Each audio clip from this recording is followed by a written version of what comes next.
I'm making my potion bottle just with this glass bottle that I picked up either at Michael's or Hobby Lobby. They're at a bunch of different craft stores. In order to make the metal bands, I'm not going to use metal, I'm going to use foam. This is just one of the foamy sheets that you can also pick up at the craft store.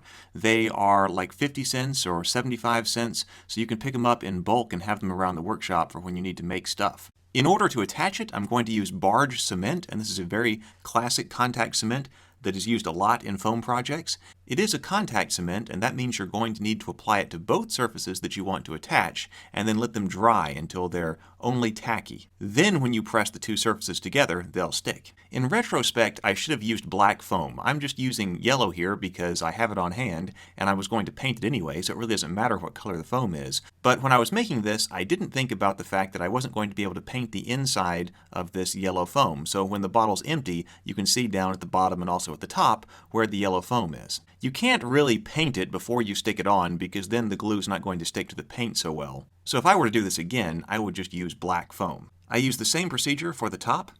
I always cut these pieces a little bit long, that way I can just trim them off. I wanted to make these bands look like they were attached with rivets or had some studs in them, and so to do that I'm going to use these googly eyes. And these are great for making studs or faux rivet heads. The only problem is that you can hear them. Once they're painted, you'll never know they're googly eyes unless you shake the piece, then you'll hear things shake. If that's a problem, like you're going to put a lot of them on a costume and you don't want to hear eyes shaking as you wear it, there are alternatives to make studs and faux rivet heads, like cutting out little circles of foam or punching them out of plastic. I'm just attaching them with super glue. I want to be able to spray paint these top bands, so I figured I would just quickly mask off the rest of the glass, and that way I don't have to worry about it and can just hit it with some spray paint. The first thing though is to cover the foam in Plasti-Dip.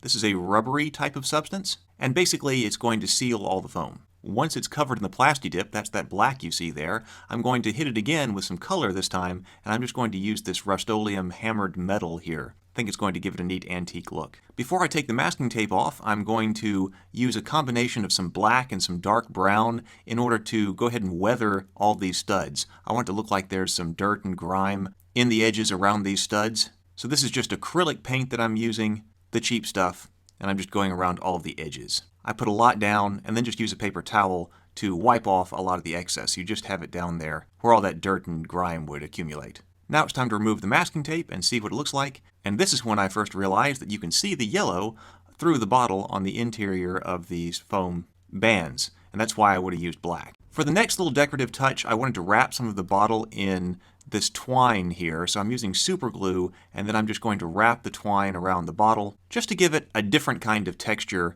for some of its decorative elements. I actually think it would look cool if there were more of this on there, and I might do that for a future bottle project. But for the purposes of this bottle, I wanted you to be able to see a lot of the contents of the bottle itself. I did a band of twine along the top and the bottom of the bottle. I wanted to darken and weather the look of that twine, and so I used some brown leather stain. I was looking for something that might work here, and there are a variety of different things you might use. I think using some thinned down acrylic paint would be my next choice, and might have even worked better. Then I used some tan acrylic paint and just tried to dry brush the very tops of all of those strands just to give it a little bit more texture. I also put a band of leather lace around the bottom of that twine. I didn't get that on camera, but it just looked unfinished. It looks better to me to have something underneath that twine, so I went ahead and added that. The next step was to take some antique gold paint and put that on the tops of all the studs just to make them stand out a little bit more, but it was still the antique gold, and I wiped some of it off so that it wasn't too bright. There it is. I took it outside and had a little bit of fun shooting a couple of pictures of it. So that's it. It's a very simple and fun project, but there are all kinds of opportunities to be creative, so you can really do something neat with your bottle. If you enjoyed it, please subscribe to the channel, but also please check out the Journey to the Tree of Sorrows channel. We just put out the history and lore of the Sigil of the Dreamlands today. That's an arcane mark that's used to sort of thin the veil between the earth and the world of dreams. We have a great audio production of the magical traditions that are behind that symbol. Also, check out Infinite Black. That's where we publish all of the videos about the board game publishing and the tabletop design, so feel free to check that out too. I will look forward to seeing you on all these channels and in another video.